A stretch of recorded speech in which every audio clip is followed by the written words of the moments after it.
আজ 14ই জানুয়ারি 2026 প্রাতঃমুরলী ওম শান্তি বাপদাদা মধুবন। আজ মকর সংক্রান্তি। তো সারা ভারতেই এই মকর সংক্রান্তির অনুষ্ঠান বিভিন্নভাবে পালন করা হচ্ছে। এই সময় প্রত্যেকেই আনন্দ উৎসব হিসেবে পালন করে। এই সময় সাগরের সাথে নদীর মিলনের সময়, আত্মার সাথে আত্মার মিলনের সময়, এর স্মরণিক হিসেবে সাগরের তটে এই মকর সংক্রান্তির পর্ব পালন করা হয়। তো তীর্থ করা হয় এই সময়। সাগরের তীরে স্থির হওয়ার সময় এখন। তো পরমপিতা পরমাত্মা যিনি সাগর, তার সামনে, তার কিনারে, তার তীরে এসে আমরা এখন স্থির হচ্ছি। চঞ্চল মন, অস্থির মনকে এখানে আমরা স্থির করছি। এই পর্বই স্থূলভাবে মকর সংক্রান্তিতে পালন করা হয়। তো তীর্থ, তীরে এসে থামলাম আমরা প্রত্যেকে। অস্থির মন সবসময় খুঁজেই বেড়াচ্ছিলাম এই পরমপিতা পরমাত্মার কাছ থেকে যে সুখ শান্তি প্রাপ্ত করি, সেই সুখ শান্তিকে, এই সুখ শান্তি পাওয়ার আশায় আমরা শরীরকে এখানে ওখানে তীর্থে নিয়ে গেছি। পরমাত্মার সাগরের তীরে এসে আমরা এখন স্থির হচ্ছি। এই তীর্থ আমাদের মহান তীর্থ। ওম শান্তি। মিঠে মিঠে বচ্চে, কদমে কদমে বাবার শ্রীমতানুসারে চলতে থাকো। একমাত্র বাবার কাছ থেকেই শোনো, তাহলে মায়ার আঘাত হবে না। আজকের মূল্যের প্রশ্ন, উচ্চ পদ প্রাপ্ত করার আধার কি? উত্তর, উচ্চ পদ প্রাপ্ত করার জন্য বাবার প্রতিটি ডাইরেকশান অনুযায়ী চলতে থাকো। বাবার ডাইরেকশান পেয়েছে আর বাচ্চারা তা মেনে চলেছে। দ্বিতীয় কোনো সংকল্পও যেন না আসে। দ্বিতীয়ত, এই আধ্যাত্মিক সার্ভিসে তৎপর হয়ে যাও। তোমাদের আর কারো স্মরণ আসা উচিত নয়।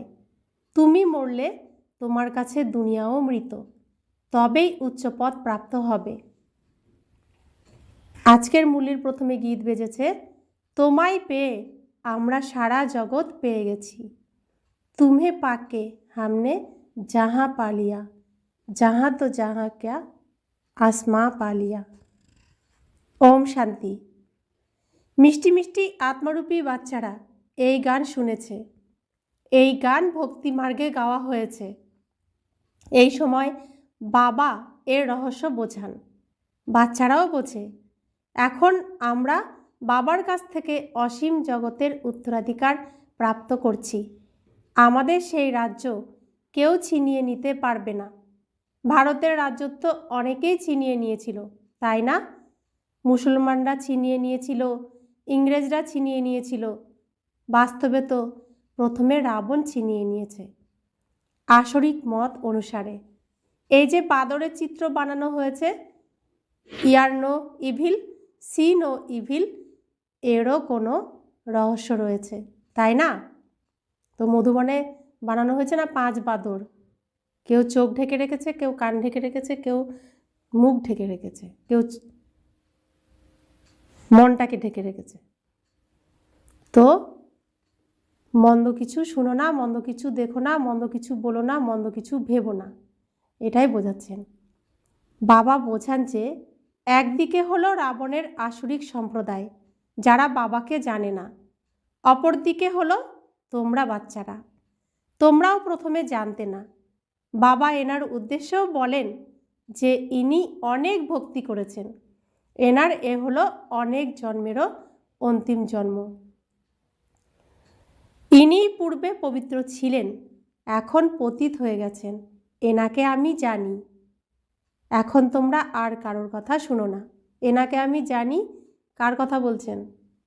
এটাই গীতাতে বলেছেন 4th অধ্যায়ের 5ম শ্লোকে, তুমি আমি বহুবার জন্মগ্রহণ করেছি, তুমি তা জানো না, আমি তা জানি।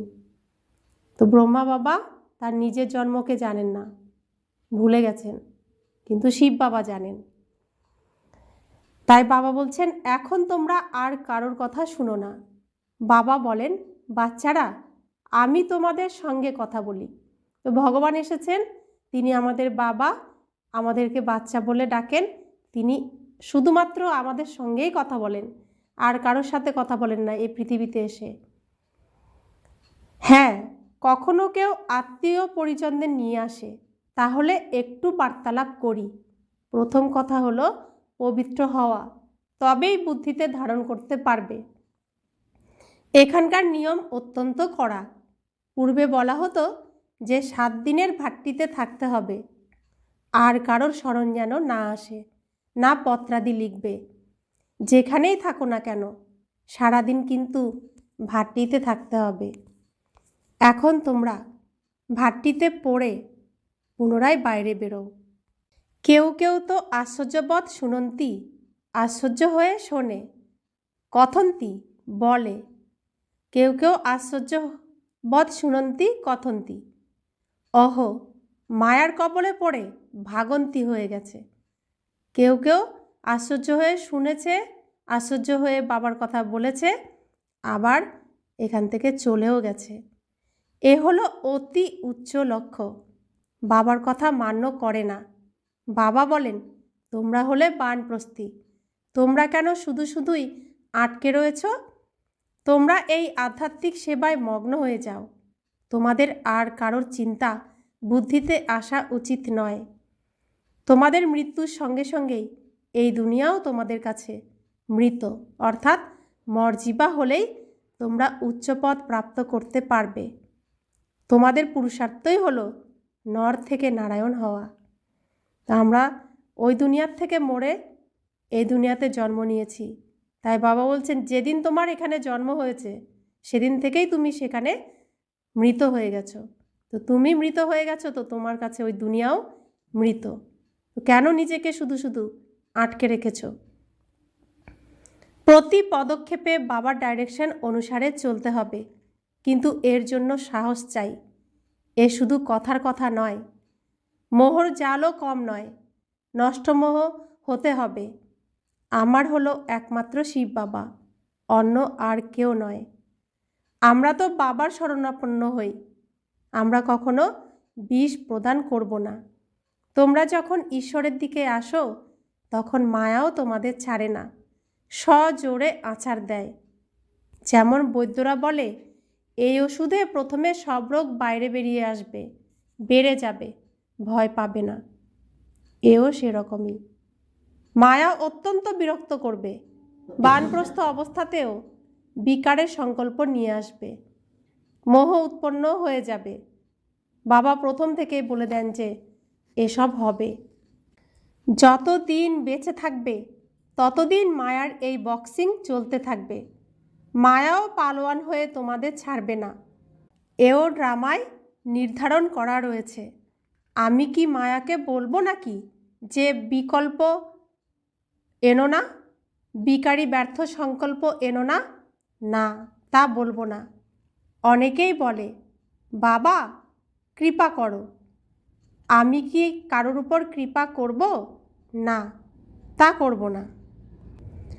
এখানে তোমাদের শ্রীমতে চলতে হবে। কৃপা করলে সকলেই তো মহারাজা হয়ে যাবে। নাটকে এরকম কিছু নেই। সকল ধর্মাবলম্বীরাই আসে। যারা অন্যান্য ধর্মে ট্রান্সফার হয়ে গেছে তারা বেরিয়ে আসবে। তো সত্যযুগে সিংহাসন খুব সীমিত। তো বাবা যদি কৃপা করে তো সকলকেই কৃপা করতে হবে, তাহলে এত মহারাজার সিংহাসন কোথা থেকে দেবে? এখানে নিজের গুণে সিংহাসনে বসতে হবে, টিকে থাকতে হবে। তো বাবা বলছেন, যারা অন্যান্য ধর্মেও ট্রান্সফার হয়ে গেছে তারাও বেরিয়ে আসবে। এখানে চারা গাছ রোপণ করা হচ্ছে, এতে অত্যন্ত পরিশ্রম আছে। নতুন যারা আসে তাদের শুধু বলো যে বাবাকে স্মরণ করতে হবে। শিব ভগবানুবাজ, কৃষ্ণ কোনো ভগবান নয়। তিনি তো 84 জন্মে চক্রতে আসেন। তিনি 84 জন্মের চক্রতে আসেন। অনেক মত, অনেক কথা, এসব বুদ্ধিতে সম্পূর্ণরূপে ধারণ করতে হবে। আমরা অপবিত্র ছিলাম, এখন বাবা বলেন তোমরা পবিত্র কিভাবে হবে। কল্প পূর্বেও বলেছিলাম মা মেকম স্মরণ করো, নিজেকে আত্মা মনে করে দেহের সর্বসম্বন্ধ পরিত্যাগ করে জীবিত থেকেও মৃতবত হয়ে যাও, অর্থাৎ মর্জিপা হও। আমাকে অর্থাৎ একমাত্র বাবাকেই স্মরণ করো। আমি সকলের সদ্গতি করতে এসেছি। ভারতবাসীরাই উচ্চ হয়, পুনরায় 84 বার জন্মগ্রহণ করে তাদের পতন ঘটে। বলো যে তোমরা ভারতবাসীরাই এই দেবী দেবতাদের পূজা করো। ইনি কে? ইনি স্বর্গের মালিক ছিলেন, তাই না? কার কথা বলছেন? শ্রীকৃষ্ণের কথা বলছেন। ইনি যাকে নিয়ে আমরা এখন তিনি কোথায়? 84 জন্ম কে নেয়? সত্যযুগে তো এনারাই দেবী দেবতা ছিলেন। পুনরায় এখন মহাভারতের যুদ্ধের মাধ্যমে সকলের বিনাশ হবে। এখন সকলেই পতিত তমপ্রধান। আমিও এনার অনেক জন্মের অন্তিমেই এসে প্রবেশ করি। কার কথা বলছেন? শ্রীকৃষ্ণের কথা বলছেন। এনার অনেক জন্মের অন্তিমে এসে প্রবেশ করি। এনার শ্রীকৃষ্ণের আত্মার মধ্যে ইনি সম্পূর্ণরূপে ভক্ত ছিলেন, নারায়ণের পূজা করতেন। এনার মধ্যেই প্রবেশ করে এনাকে নারায়ণে পরিণত করি। এখন তোমাদেরও পুরুষার্থ করতে হবে। এখন দৈবী রাজধানী স্থাপিত হচ্ছে। তো বাবা শ্রীকৃষ্ণের জন্ম কাহিনী বলে দিচ্ছেন পুরোটা। বলছেন প্রথমে আমি এনাকে শ্রীকৃষ্ণকে নারায়ণ হওয়ার মতো সম্পূর্ণ গুণ ভরে দিয়ে তৈরি করি। এখন তোমাদেরও তৈরি হতে হবে, পুরুষার্থ করতে হবে। এখন দৈবী রাজধানী স্থাপিত হচ্ছে। মালা তো তৈরি হয়, তাই না? উপরে হলো ফুল, তারপরে মেরুদয় যুগল। এনারা শিব বাবার একদম নিচে দাঁড়িয়ে রয়েছেন। জগৎ পিতা ব্রহ্মা এবং জগতম্বা সরস্বতী। এখন তোমরা এই পুরুষার্থের মাধ্যমে বিষ্ণুপুরীর মালিক হয়ে যাও। প্রজারাও তো বলে, তাই না, ভারত আমাদের। তোমরাও জানো যে আমরা বিশ্বের মালিক, আমরা রাজত্ব করব, আর কোনো ধর্ম তখন থাকবেই না। এরকম বলবে না এ হলো আমাদের রাজত্ব, আর কোনো রাজত্ব থাকে না। সেখানে শুধুমাত্র আমরাই থাকব। কারা থাকব? যাদের সাথে ভগবান এসে কথা বলছেন, যাদের বাবা স্বয়ং ভগবান হয়েছেন, যারা ভগবানের বাচ্চা হয়েছে, শুধুমাত্র তারাই থাকবে। আর যে বাবাকে ছেড়ে চলে যাবে সেও থাকতে পারবে না। বাবার বাচ্চা হয়ে লাস্ট পর্যন্ত থাকতে হবে, আর মায়া তো বাচ্চা হয়ে থাকতে দেবে না। এখানেই এটাই আমাদের লড়াই, এখানে টিকে থাকাটাই হলো আমাদের লড়াই। তো বাবা বলছেন এখানে অনেক রাজত্ব রয়েছে, তাই তো তোমার রেশারেশি চলতেই থাকে। ওখানে এরকম কথাই নেই। তো এখানে বিভিন্ন দেশের বিভিন্ন রাজা, সাকার ব্রহ্মা বাবা থাকাকালীন তখন রাজাদেরই রাজত্ব ছিল, তো রেশারেশি চলতেই থাকতো। ঠিক এখানেও আমরা রাজা হতে যাচ্ছি প্রত্যেকে। এখানেও আমাদের মধ্যে সেই মায়া রেশারেশি লাগিয়ে দেয়। তো বাবা বলছেন ওখানে এরকম কথাই নেই। তাই এখন বাবা বোঝান বাচ্চারা আর সব কিছু কথা ছেড়ে মা মেকম স্মরণ করো, তবেই বিকর্ম বিনাশ হবে। অন্যকে পরিবর্তন করা, অন্যের জন্য নিজের পুরুষার্থ নষ্ট করা, এসব বন্ধ করে এখন নিজে রাজা হওয়ার জন্য প্রস্তুত হয়ে যাও। এভাবে কেউই সম্মুখে বসে নিষ্ঠা করানো, যোগ করানো, দৃষ্টিদান করেন না। এখানে কোনো গুরু গোসাই কেউ বসে যোগ করাবে না, এভাবে সামনে বসে দৃষ্টিও দেবে না, শক্তিও দেবে না। তো শিব বাবা ব্রহ্মা বাবার মাধ্যমে আমাদের যোগ করান আর সামনে বসে দৃষ্টিও দেন।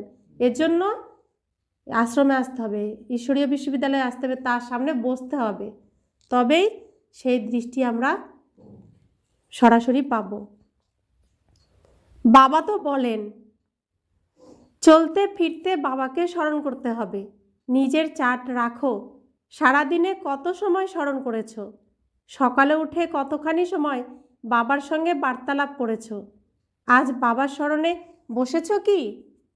এমনভাবে নিজের থেকেই পরিশ্রম করতে হবে।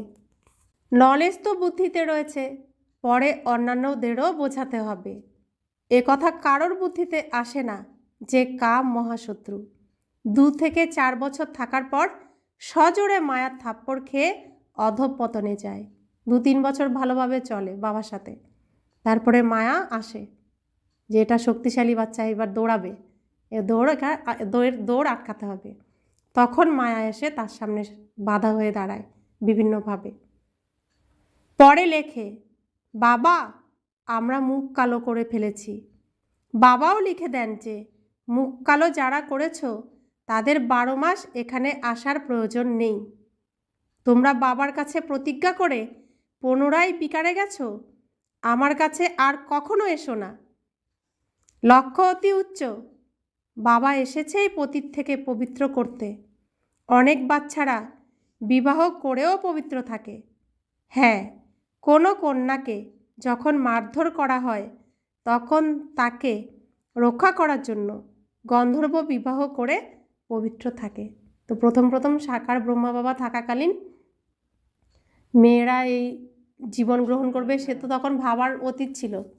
তখন কোনো কন্যা যখন গৃহে বন্দি, বিবাহ করতেই হবে, তখন বাবার কোনো কুমার তাকে গন্ধর্ব বিবাহকে বলে পবিত্র বিবাহ, যেটা দেবী দেবতাদের হয়। শিব পার্বতীর বিবাহ যাকে বলা হয়, গন্ধর্ব মতে বিবাহ করার পরে পবিত্র থাকবে। তো সেরকম বিবাহ করানো হতো। বিবাহের পরে তার সঙ্গে আর কোনো সম্পর্ক নেই, শুধু উদ্ধার করার জন্য বিবাহ। তার মধ্যেও কোনো জনের মায়া নাক ধরে ফেলে, পরাজিত হয়। স্ত্রীরাও অনেকে পরাজিত হয়। বাবা বলেন, তোমরা তো শূর্পণখা, এই সমস্ত নাম এই সময়কারী। এখানে তো বাবা কোনো বিকারীকে বসতেও দেবে না। কদম কদমে বাবার রায় নিতে হবে। স্যারেন্ডার হয়ে গেলে তখন বাবা বলেন, এখন ট্রাস্টি হও, পরামর্শ অনুসারে চলতে থাকো। পোতামেল বলবে তবে তো রায় দেবেন। তো নিজের হিসাব নিকাশ নিজের সব কিছু জানাবে, তবে তো বাবা বলবেন, তা নয়তো বাবা কিছু রায় দেবেন না। বাবার কাছে এসে বলতে হবে, যা কিছু হোক বাবার কাছে বলতে হবে। এ হলো অত্যন্ত ভালোভাবে বোঝার মতন বিষয়। তোমরা যদিও ভোগ দাও, কিন্তু আমি খাই না, আমি তো দাতা। শিব বাবা বলছেন, তোমরা যদিও ভোগ দাও, আমরা তো খাই না, আমি তো খাই না, আমি তো दाता। अच्छा, मीठे मीठे सिखिलाते बच्चों प्रति माता पिता बाप दादा का याद प्यार और गुड मॉर्निंग। रूहानी बाप की रूहानी बच्चों को नमस्ते। हम रूहानी बच्चों की रूहानी माता पिता बाप दादा को याद प्यार, गुड मॉर्निंग और नमस्ते नमस्ते नमस्ते। शुक्रिया बाबा, शुक्रिया बाबा, शुक्रिया। रात्रि क्लास। এই রাত্রি ক্লাস 15ই জুন 1968 সালের। যা পাস্ট হয়ে গেছে সেসব রিভাইজ করলে যাদের হৃদয় দুর্বল তাদের হৃদয়ের দুর্বলতাও রিভাইজ হয়ে যায়। তাই বাচ্চাদেরকে ড্রামার গতিপথের উপরে দাঁড় করানো হয়েছে। মুখ্য লাভ হলো স্মরণেরই। স্মরণের দ্বারাই আয়ুও দীর্ঘ হবে। ড্রামাকে বাচ্চারা যে কবে বুঝতে পেরে যায় তার খেয়াল থাকে না। এই মুরলি শুনতে শুনতে শুনতে শুনতে এই নাটকটাকে আমরা বুঝতে পেরে যাই। যারা মন দিয়ে মুরলি শোনে আর মন্থন করে তারা বুঝতে পেরে যায়। এই সময় ড্রামায় জ্ঞান শেখা আর শেখানোর পার্ট চলছে। পরে এই পার্টও বন্ধ হয়ে যাবে। না বাবার না আমাদের পার্ট থাকবে, না ওনার দেওয়ার পার্ট না আমাদের নেওয়ার পার্ট থাকবে। তাহলে পরস্পর একই হয়ে যাব, তাই না? তো বাবার সমান হয়ে যাবে, তখন একই হয়ে যাবে। সবার মধ্যে একই গুণ, একই শক্তি, একই জ্ঞান থাকবে। আমাদের পার্ট হবে নতুন দুনিয়ায়, আর বাবার পার্ট শান্তিধামে থাকবে। কালকে বাবা মুরলিতে কি বুঝিয়েছেন? লৌকিকে সাকার ব্রহ্মা বাবা থাকাকালীন রাজা মহারাজাদের তখন রাজত্ব ছিল। তো রাজার সন্তানরা কি ভাবতো, আমার লৌকিক বাবা শরীর ছাড়লে আমি রাজার মুকুটটা পরতে পারবো। আর আমরা এখানে বাবা আমাদেরকে মুকুট পরিয়ে দিয়ে তিনি আর আমাদের দেখেনও না, তিনি চলে যান। তো বাবা মুকুট আমরা আশা করি না, বাবা নিজেই মুকুট দিয়ে দিয়েছেন আগেই, শুধু যোগ্য হয়ে পড়তে হবে, তাই না? তো বাবা তো আমাদের কাছে আসবেনই না, তিনি চলে যাবেন শান্তিধামে, সম্পূর্ণ দুনিয়ার থেকে তিনি বৈরাগ্য নেবেন, বৈরাগী হয়ে যাবেন। পার্টের রিল তো ভরা রয়েছে, তো এখন পার্টের রিল ভরে দিচ্ছেন না বাবা আমাদের মধ্যে। আমাদের পার্ট, আমাদের প্রারব্ধের পার্ট, কর্ম ফল ভোগের পার্ট। এখন যে যেরকম কর্ম করবে তার ফল 5000 বছর ধরে পাবে। সত্যযুগ থেকে শুরু করে যে যেরকমভাবে স্টেজে আসবে তখন থেকে এই ফল ভোগ করবে। অর্থাৎ এখন যে যেরকমভাবে কর্ম করছে সেই অনুযায়ী ফল এই সামনের এই সিনে পাবে, ভোগ করবে ওগুলো ফল। ওখানে তো কর্ম না, ওখানে ফল ভোগ করবে। তো বাবা বলছেন বাবার শান্তিধামের পার্ট, লেনদেনের পার্ট এখন সম্পূর্ণ হয়েছে। বাবা দিচ্ছেন, আমরা নিচ্ছি, আমরা দিচ্ছি, বাবা নিচ্ছেন। বাবা আমাদেরকে কি দিচ্ছেন? যা আমরা চাই তাই বাবা দিচ্ছেন। আর বাবা আমাদের কাছ থেকে কি নিচ্ছেন? যেটা আমরা চাই না, যা আমাদের কাছে রয়েছে তা তিনি নিয়ে নিচ্ছেন। তিনি দিচ্ছেন সুখ, শান্তি, প্রেম, আনন্দ, জ্ঞান, পবিত্রতা, শক্তি, সহন শক্তি, অন্তর্লীন করার শক্তি, পরখ করার শক্তি, নির্ণয় করার শক্তি, সামনা করার শক্তি, গুটিয়ে নেওয়ার শক্তি, বিস্তারকে সারে আনার শক্তি, এগুলো বাবা দিচ্ছেন। আর আমরা কি দিচ্ছি? অপবিত্রতা, অশান্তি, দুঃখ, যন্ত্রণা, ঈর্ষা, হতাশা, রোগ, শোক, অভাব, অনটন, সব কিছু, ঋণ, এসব বাবাকে দিয়ে দিচ্ছি। তো লেনদেন চলছে, বাবা সমস্ত বিষটাকে নিয়ে নিচ্ছেন আর অমৃত দিয়ে দিচ্ছেন, আর আমরা বাবাকে সমস্ত বিষ দিয়ে দিচ্ছি, অমৃত নিয়ে নিচ্ছি। এই লেনদেন এখন সম্পূর্ণ হচ্ছে, ড্রামাই সম্পূর্ণ হয়েছে।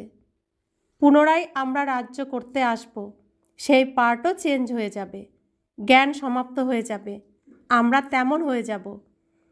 পার্টি যখন সম্পূর্ণ তখন আর কি, আর বাকি ফারাক তো কিছু থাকবে না, বাচ্চা আর বাবার পার্টও থাকবে না।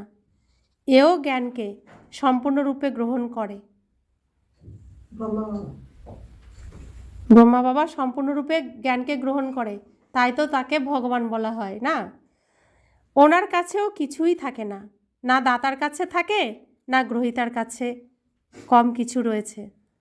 তো শিব বাবার কাছেও কিছুই থাকে না, আর ব্রহ্মা বাবার কাছে সব কিছু ভরপুর থাকে।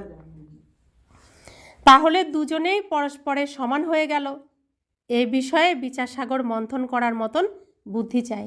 তাই শ্রীকৃষ্ণ আর শিব বাবা সমান সমান, শুধু একজনের দেহ আছে, একজনের দেহ নেই। অর্থাৎ একজন জামা কাপড় পরে, আরেকজন জামা কাপড় পরে না, নিরাকার। তো বাবা বলছেন, কত সুন্দর করে তিনি বাবা বোঝাচ্ছেন এসব কথাগুলো। তো এর জন্য কতজন সাধু আছে না জামা কাপড় পরে না, নিজেদেরকে শিব ভাবে, জামা কাপড় না পরে ঘুরে বেড়ায়। অরিজিনাল হচ্ছে আত্মা, শিব বাবাই একমাত্র যিনি মূল স্বরূপে থাকেন, যিনি সদা সত্য, তার কখনো রূপ পরিবর্তন হয় না, তিনি সবসময় সত্য থাকেন। তো বাবা বলছেন যে বিষয়ে বিচারসাগর মন্থন করার মতন বুদ্ধি চাই। মুখ্য পুরুষার্থ হলো স্মরণের যাত্রার। বাবা বসে বোঝান। তো আসল পুরুষার্থ কি? বাবার সাথে যোগ রাখা, কানেক্ট হয়ে থাকা, এক মনে, স্থির মনে বাবা সামনে বিন্দুরূপে তার প্রকাশ আমি আত্মার মধ্যে আসছে, কতক্ষণ টিকে থাকতে পারো, এটাই প্র্যাকটিস করতে হবে। এটাই হচ্ছে পুরুষার্থ। কারণ সামনে যা সিন আসছে সেখানে শুধুমাত্র এই স্মরণটাই কাজে আসবে। এটা যে যত বেশি প্র্যাকটিস করতে পারবে সে তত নির্ভীক, নিশ্চিন্ত আর লাস্ট পর্যন্ত টিকে থাকতে পারবে। বাবা বসে বোঝান। শোনানোর সময় তো স্থূল রূপ হয়ে যায়, কিন্তু বুদ্ধিতে সূক্ষ্মভাবে থাকে, তাই না?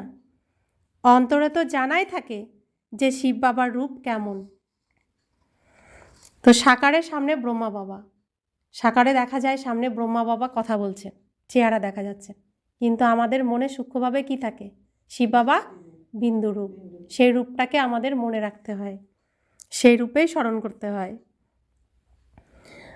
তো বাবা বলছেন বোঝানোর সময় স্থূল রূপ হয়ে যায়। ভক্তিমার্গে সুবিশাল লিঙ্গ নির্মাণ করা হয়, কিন্তু আত্মা তো অতি ক্ষুদ্র, তাই না? তা আমরা ভক্তি করেছি যে স্থূল রূপে করেছি না, আমরা স্থূলের মধ্যেই ছিলাম, কিন্তু এখন তো জানি আত্মা অতি ক্ষুদ্র। এত বড় শিবলিঙ্গ যে বানায়, এত বড় তো শিব বাবা নন। এ হলো প্রকৃতি, শিবলিঙ্গটা হলো প্রকৃতি, আর তার মধ্যে বিন্দু পরমাত্মা হলেন আত্মা। কোথায় এর অন্ত পাবে? এর অন্ত কোথায় পাবে? এই প্রকৃতির অন্ত, এই পৃথিবীতে যে এই সম্পূর্ণ প্রকৃতি, এর শুরু শেষ কেউ পাবে? কেউ পাবে না, এর কোনো অন্ত নেই। পরে আবার অনন্ত বলে দেয়। বাবা বুঝিয়েছেন যে সমগ্র পাঠ আত্মার মধ্যেই ভরা রয়েছে। এ হলো প্রাকৃতিক, এর অন্ত পাওয়া যেতে পারে না। সৃষ্টিচক্রের অন্ত তো পাওয়া যায়। সৃষ্টিচক্রের অন্ত কোথায়? শুরু থেকে সত্যযুগ থেকে অন্ত কোথায়?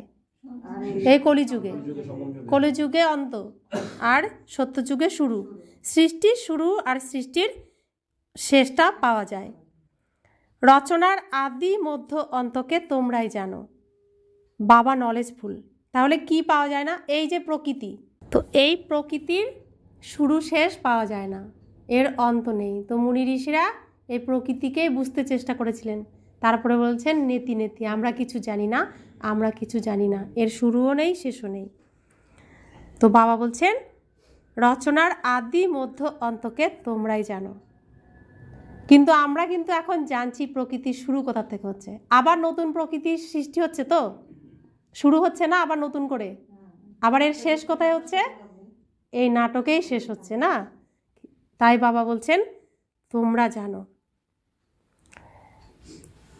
তোমরাই জানো।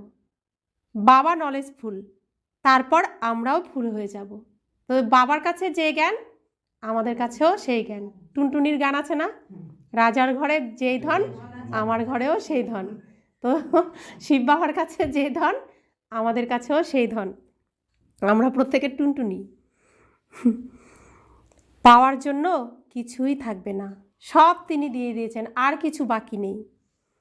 বাবা এনার মধ্যে প্রবেশ করে পড়ান, তিনি হলেন বিন্দু। আজকে শ্রীকৃষ্ণের আর বাবার পরিচয় দিচ্ছেন পুরোটাই। আবার আত্মার বা পরমাত্মার সাক্ষাৎকার হলে খুশি কি হয়? না, তা হয় না। পরিশ্রম করে বাবাকে স্মরণ করতে হবে, তবেই বিকর্ম বিনাশ হবে। বলছেন সাক্ষাৎকারে কোনো লাভ নেই। এক পলকে সাক্ষাৎকার হলো, তাতে কি লাভ? স্মরণ করতে হবে তাকে, মনে রাখতে হবে তাকে, তবেই লাভ। বাবা বলেন যদি আমার জ্ঞান বন্ধ হয়ে যায়, আমার জ্ঞান প্রদান করা বন্ধ হয়ে যায়, তবে তোমাদের জ্ঞানও বন্ধ হয়ে যাবে। জ্ঞান গ্রহণ করে উচ্চ হয়ে যায়, উচ্চ মর্যাদা সম্পন্ন হয়ে যায়, সর্ব কিছুই নিয়ে নেয়, তবুও বাবা তো বাবাই হয়, তাই না? তো বাবার কাছে যা আছে বাবা এক ফোঁটাও নিজের কাছে রাখেন না, সবটাই বাবা বাচ্চাদেরকে দিয়ে দেন, আর বাচ্চারা সর্ব কিছুই বাবার থেকে নিয়ে নেয়। তবুও তো বাবা, বাবা তো তবুও ভালোবাসবে বাচ্চাদেরকে, কখনো বাচ্চাদেরকে বাবা ফেলতে পারবে না। বাবা বাচ্চাদের তবুও বাবা। তোমরা আত্মারা আত্মাই থাকবে, বাবা হয়ে তো থাকবে না। এ হলো জ্ঞান। তো যারা এই জ্ঞান পাচ্ছে না তারা কি বলবে? আমিই পরমাত্মা, আমার মধ্যেই পরমাত্মা আছে। কিন্তু আমরা ওদের কথা শুনে বিশ্বাস করব না কখনোই, কারণ এই জ্ঞান আমাদের মধ্যে থাকবে, আমাদের ওই কথাটা পছন্দ হবে না, আমরা কখনোই নিজেকে পরমাত্মা ভাববো না। বাবা বলছেন তোমরা তো আত্মা হয়েই থাকবে, যতই তোমাদেরকে আমি সম্পূর্ণ দিয়ে দিই না কেন, তুমি তো বাচ্চাই, আমি তো বাবাই।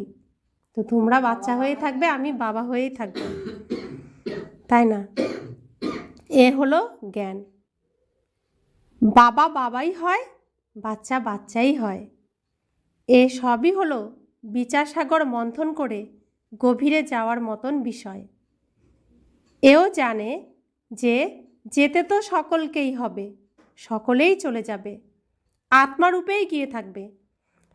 তো এখান থেকে কেউ কি সব কিছু নিয়ে যাবে? জামা কাপড়, বাড়ি ঘর, আত্মীয় স্বজন, সন্তান, স্বামী, স্ত্রী, মাতা পিতা, কাউকে নিয়ে যাবে কেউ? যাবে তো আত্মাই, কিছুই নিয়ে যেতে পারবে না এখান থেকে। আত্মারূপেই গিয়ে থাকবে। সমগ্র দুনিয়াই সমাপ্ত হয়ে যাবে। এতে ভয়হীন হতে হবে, নির্ভয় হয়ে থাকার পুরুষার্থ করতে হবে। শরীরাদির কোনো অভিমান যেন না আসে, সেই অবস্থাতে চলে যেতে হবে। বাবা নিজের সমান তৈরি করেন। বাচ্চারা, তোমরাও নিজের সমান তৈরি করতে থাকো। একমাত্র বাবারই স্মরণ যেন থাকে, এমন পুরুষার্থ করতে থাকো। এখনও সময় পড়ে রয়েছে, এই রিহার্সাল তীব্র করতে হবে। অভ্যাস না থাকলে তখন দাঁড়িয়ে পড়বে, পা কাঁপতে থাকবে, আর অকস্মাৎ হার্টফেল করে যাবে। তমপ্রধান শরীরে হার্টফেল হতে সময় লাগে নাকি? না, তা লাগে না। যত অশরীরী হতে থাকবে, বাবাকে স্মরণ করতে থাকবে, ততই নিকটে আসতে থাকবে। যোগীরাই ভয় শূন্য হবে। যোগের দ্বারা শক্তি প্রাপ্ত হয়, আর জ্ঞানের দ্বারা ধন প্রাপ্ত হয়। বাচ্চাদের চাই শক্তি, বাচ্চাদের চাই শক্তি।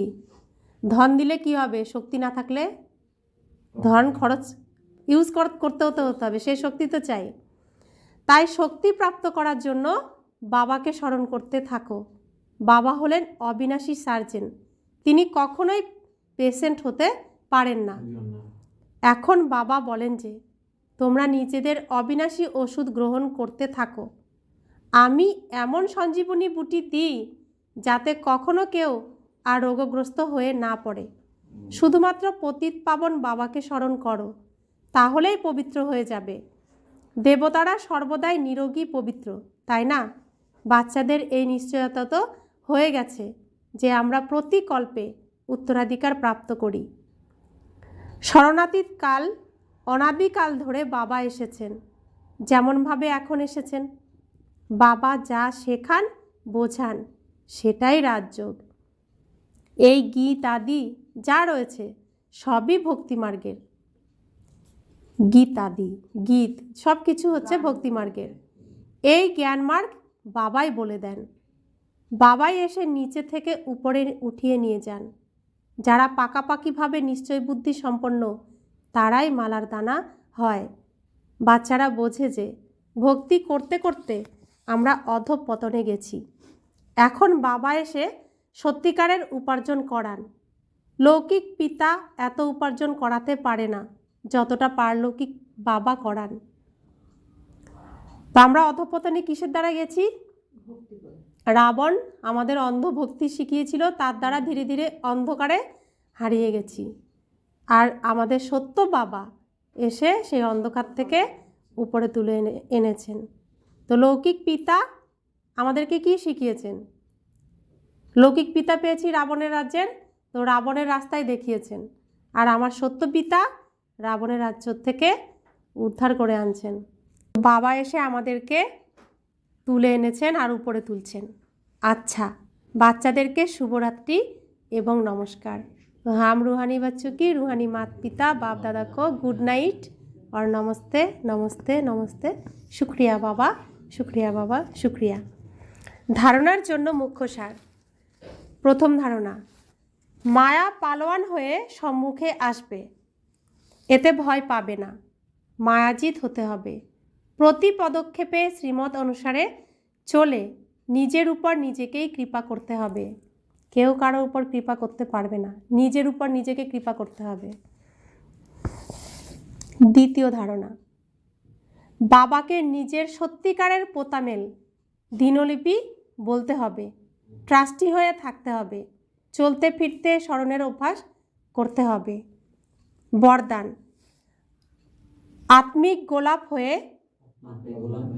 দূর দূরান্ত পর্যন্ত আত্মিক সুগন্ধি ছড়িয়ে দেওয়া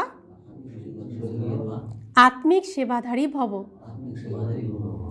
আত্মিক গোলাপ নিজের আত্মিক বৃত্তি দ্বারা আত্মিকতার সুগন্ধি দূর দূরান্ত পর্যন্ত ছড়িয়ে দেয়। তাদের দৃষ্টিতে সুপ্রিম সোল সমাহিত হয়ে থাকে। তারা সদা আত্মাকে দেখে, আত্মার সাথে কথা বলে। আমি হলাম আত্মা, সদা সুপ্রিম সোলের ছত্রছায়ায়, সদা সুপ্রিম সোলের ছত্রছায়ার নিচে থাকি। আমি আত্মার করাবনহার হলেন সুপ্রিম সোল। এইরকম প্রত্যেক সেকেন্ডে হুজুরকে হাজির অনুভব করে সদা আত্মিক সুগন্ধিতে অবিনাশী আর একরস থাকে। এটাই হলো আত্মিক সেবাধারীর নম্বর 1 বিশেষত্ব। করাচ্ছেন কে? করাবনহার বাবা। আমি করণহার করে যাচ্ছি, কিছুই আমি করছি না। স্লোগান: নির্বিঘ্ন হয়ে সেবাতে সামনের দিকে নম্বর নেওয়া, অর্থাৎ নম্বর 1 ভাগ্যশালী হওয়া। অব্যক্ত ইশারা: এই অব্যক্তি মাসে বন্ধনমুক্ত থেকে জীবনমুক্ত স্থিতির অনুভব করো। ব্রাহ্মণ জীবনে দেহের বন্ধন, সম্বন্ধের বন্ধন, সাধনার বন্ধন সব শেষ হয়ে গেছে, তাই না? কোনো বন্ধন নেই। বন্ধন নিজের বশীভূত করে আর সম্বন্ধ স্নেহের সহযোগ দেয়। দেহের সম্বন্ধীদের সাথে দেহ সম্পর্কিত সম্বন্ধ নয়, আত্মিক সম্বন্ধ হবে। এরকম ব্রাহ্মণ অর্থাৎ জীবনমুক্ত। অব্যক্ত মাসে বাবা জীবনমুক্ত, ব্রহ্মা বাবা সমান সর্ববন্ধনমুক্ত, জীবনমুক্ত স্থিতির অনুভব করতে আমাদের বলেছেন। তো আজ হলো কত তারিখ? 14 তারিখ। 18 জানুয়ারি আর কত দিন? 4 দিন। তো সবাই জীবনমুক্ত, বন্ধনমুক্ত স্থিতির অনুভব করেছি। আজকে যোগ অভ্যাসই দিয়েছেন। এটা জীবনের দেহের বন্ধন, এই যে ব্রাহ্মণ জীবনের দেহের বন্ধন, সম্বন্ধের বন্ধন, সাধনার বন্ধন, সাধনের বন্ধন, এগুলোর থেকে কি নিজেকে মুক্ত রাখতে পেরেছি? তো বাবা বলছেন সম্বন্ধ থাকবে কি? আত্মিক, দেহের কোনো সম্বন্ধ থাকবে না। এরকম ব্রাহ্মণ যে সেই হবে জীবনমুক্ত। তো যে নিজেকে এরকম স্থিতিতে অনুভব করতে পেরেছে সেই জীবনমুক্ত, অর্থাৎ সত্যযুগে সূর্যবংশীতে যাওয়ার অধিকারী। আর যে নিজেকে মুক্ত রাখতে পারেনি সে অধিকারী হবে? তো রেজাল্ট তো এখানে নিজে পেয়ে যাব না প্রত্যেকের স্থিতি অনুযায়ী, তাই না? তো আজকে মকর সংক্রান্তি। মকর সংক্রান্তিতে কি হয়? মিষ্টি, পিঠে এসব খাওয়া হয়। কেন এই সময় কেন পালন করা হয় এটা? কারণ সাগরের তীরে এসে আমরা স্থির হয়েছি। সাগর আমাদের কি দিচ্ছেন? অমৃত, মিষ্টি মুখ করাচ্ছেন না? আমরা তো ছিলাম তিতা, একদম টক, একদম কড়া। তো সাগর আমাদের এসে, সাগরের তীরে এসে আমরা কি পেয়েছি? মিষ্টি পেয়েছি। তো মিষ্টি বাবা এসে আমাদেরকে মিষ্টি বাচ্চা বলছেন না? তো এসেই তো মিষ্টি খাইয়ে দিচ্ছেন। এর জন্য আজকের দিনে এই পর্বটা পালন করা হয়। তো সাগরের তীরে, গঙ্গাসাগরের তীরে এই অনুষ্ঠানটা হয় না, মেলা। তা আমরা কোথায় এসেছি? সাগরের তীরে এসেছি। পরমপিতা পরমাত্মা হলেন সাগর। তো সেই সাগরের তীরে এসেছি। আমাদের মন ছিল কি? অস্থির, চঞ্চল, যেখানে সেখানে ঘুরে বেড়াতো। এই সাগরের তীরে এসে মন স্থির হয়েছে। তো তার তীরে, তীর্থ অর্থাৎ তার তীরে এসে থামলাম আমরা। তো সেখানে তিনি এসে আমাদেরকে কি খাইয়ে দিয়েছেন? মিষ্টি, প্রেমের মিষ্টি, সুখের মিষ্টি, পবিত্রতার মিষ্টি, আনন্দের মিষ্টি, জ্ঞানের মিষ্টি, শক্তির মিষ্টি, তাই না? তো এই মিষ্টি খেয়ে আমরা কি হয়ে গেছি? মিষ্টি। তো সাগরের সাথে আমাদের এই নদীদের মিলন হয়েছে। তো এরই স্মরণিক হিসেবে ওই যে গঙ্গাসাগরের তীরে ব্রহ্মপুত্র নদীর তীরে ব্রহ্মা সাগরের মিলনের এই স্মরণিক এখানে পালন করা হচ্ছে। তো কলকাতাতে সাগরের সাথে শিব বাবার সাথে এই ব্রহ্মা বাবার মিলন হয়েছে, সেই জন্য কলকাতাতেই এই স্মরণিক পালন করা হয়। তাই বলা হয় সব তীর্থে বারবার আর গঙ্গাসাগরে একবার, এই তীর্থে একবার। অর্থাৎ এই তীর্থে আমরা একবারই আসতে পারি, বারবার আসতে পারি না, আর বাকি তীর্থে বারবার আমরা যেতে পারি, এরই স্মরণিক। তো আজকে সেজন্য প্রত্যেকে কি খাওয়াবো? জ্ঞানের মিষ্টি। বাবা যে মিষ্টি আমাদের খাইয়েছেন, আমরাও সবাইকে সেই মিষ্টি খাওয়াবো, সত্য মিষ্টি, তাই না? স্মরণের মিষ্টি। তা আমরা জানো সবাই প্রত্যেকে ব্রাহ্মণ বাচ্চারা এই দিনটাকে মনে রেখে এই মিষ্টি খাওয়ার এই ব্রত পালন করি, আমরা প্রত্যেকে এই আনন্দ উৎসব পালন করি। ওম শান্তি।